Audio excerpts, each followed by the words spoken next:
Welcome back to Learn English at Home 79 community, where stories make learning fun and easy. Today, we're exploring a tiny island with a huge wallet, Singapore. It's smaller than many cities, but it's one of the richest countries on Earth. How did an island you can drive across in an hour become a global heavyweight? It's a head-scratcher, isn't it? Singapore's story is like finding a gold coin in your pocket after laundry day unexpected. With hardly any natural resources, it's not sitting on oil or diamonds. The secret sauce is much more about strategy, location, and a bit of grit. Let's dig into how it all began.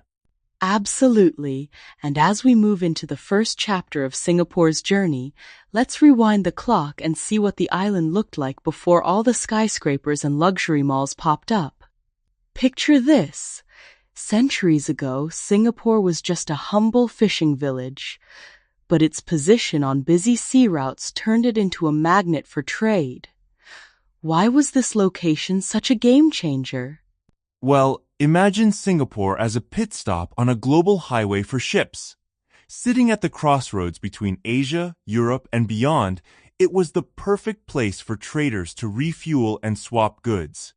The British quickly saw its value, founding a colony in 1819 to tap into this bustling maritime action.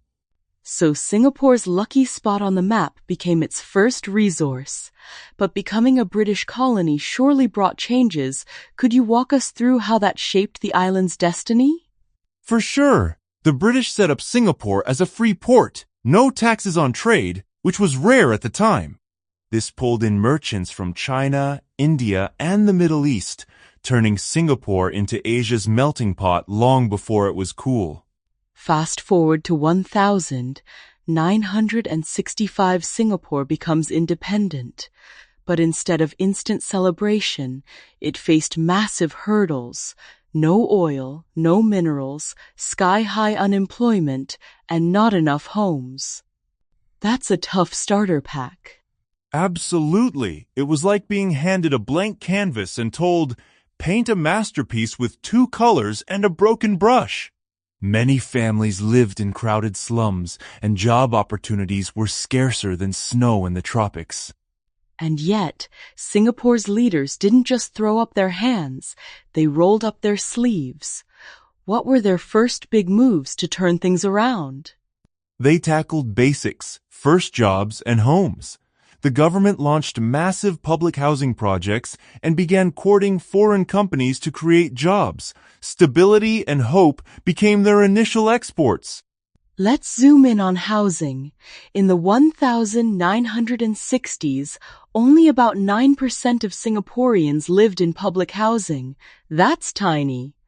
What did the government do to fix this, and why was it so crucial? They went full-on construction mode. Think of it as a national makeover show. The Housing and Development Board, HDB, built apartments fast and efficiently. Today, over 80% of Singaporeans live in these government-built homes, creating not just shelter, but a sense of community and stability. That's almost the whole population. Having a safe home must have freed people up to focus on new opportunities. How did this housing push link to job creation? Exactly. Stable living conditions made it easier for people to take jobs and invest in their futures. Plus, construction itself created thousands of jobs, starting a virtuous cycle of employment and economic growth. So with roofs over their heads, Singaporeans now needed paychecks. Manufacturing became the first engine of growth. What did this look like on the ground? It was all about getting sweat on the shop floor. Early industries centered on textiles and electronics industries that could absorb tons of workers fast. By the 1970s and 80s, Singapore was churning out hard disk drives and gadgets, earning a reputation as Asia's assembly line. It's a classic from rags to riches move. But I imagine relying just on factories couldn't last forever. Did leaders see this as a stepping stone rather than a destination? Spot on! Manufacturing was the launch pad, but Singapore's visionaries had their eyes set on higher value work. They knew the assembly line wouldn't keep them at the top for long. Let's talk about the next evolution, moving from factory floors to boardrooms. In the 1980s, Singapore pivoted hard toward finance and tech. How did they pull this off? Think of it as upgrading from a trusty bicycle to a sleek electric car. The government loosened banking rules, offered low taxes, and rolled out the red carpet for multinational corporations. Suddenly, Singapore wasn't just making products, it was managing money, data, and ideas. And did this new focus really pay off? How big is the services sector today compared to manufacturing? Huge. Services now dwarf manufacturing, accounting for the lion's share of the economy. Singapore is known worldwide as a business-friendly hub, where companies set up regional headquarters and financial giants manage billions in assets. But work isn't everything.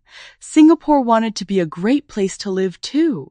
How did the city transform itself into a global destination for both business and pleasure? It was a city facelift of epic proportions. They reclaimed land from the sea, built futuristic skyscrapers, lush parks, and even brought in world-class attractions like the Formula One night race. Integrated resorts with casinos and megamalls made it a playground for the wealthy and a postcard for urban design. Sounds like SimCity on steroids. And all these changes weren't just for locals, right? They were drawing global talent and tourists too. Absolutely. Making Singapore attractive to live and visit meant more money, more talent, and more buzz. It's a case study in how cities can reinvent themselves for the 21st century. Here's the flip side. Singapore is wealthy, but it's also one of the world's most expensive cities. What's driving these high costs, and how does it impact everyday life? It's like living in a 5-star hotel-grade amenities, but the minibar will cost you. Cars are insanely pricey due to taxes, and rent can be sky-high. Yet, everyday items and domestic help can be cheaper than in places like London. Most folks earn solid wages, but 20% of income must go into a forced savings account, so discretionary spending is tight. That's a clever way to ensure people save for homes and healthcare, but does it create feelings of inequality? Definitely. Despite over 184 millionaires, income inequality is higher than in Japan or Germany.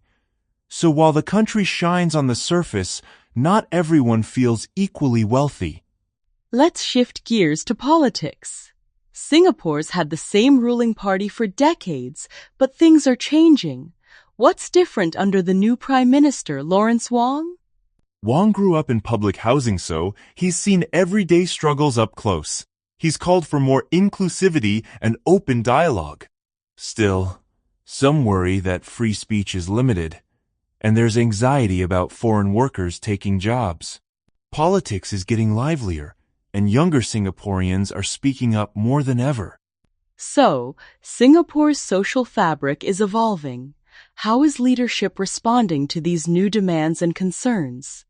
The government is walking a tightrope balancing stability with openness. They're introducing new social programs and promising to listen more closely, but the path forward is anything but straightforward. Looking ahead, Singapore faces fresh challenges. Let's break it down. An aging population, rising global competition, and of course, climate change.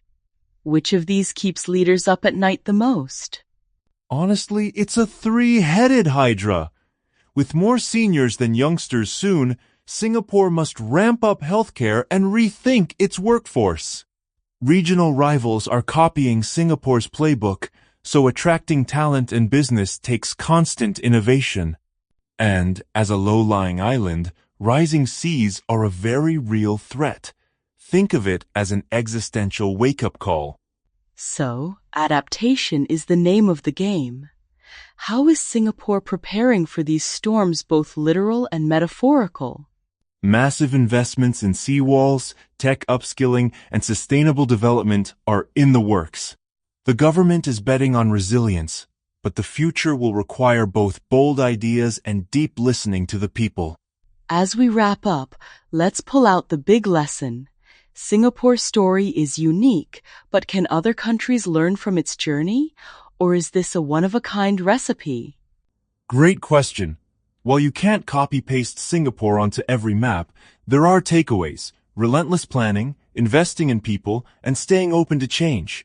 But remember, Singapore's small size is both a blessing and a challenge. What worked here might need tweaking elsewhere. And with new challenges on the horizon, Singapore itself has to keep evolving. Thanks for joining us on this whirlwind tour from fishing village to financial titan. It's been a blast. Whether you're learning English or global economics, Singapore proves there's always more than meets the eye. Stay curious, and see you next time on Lento English.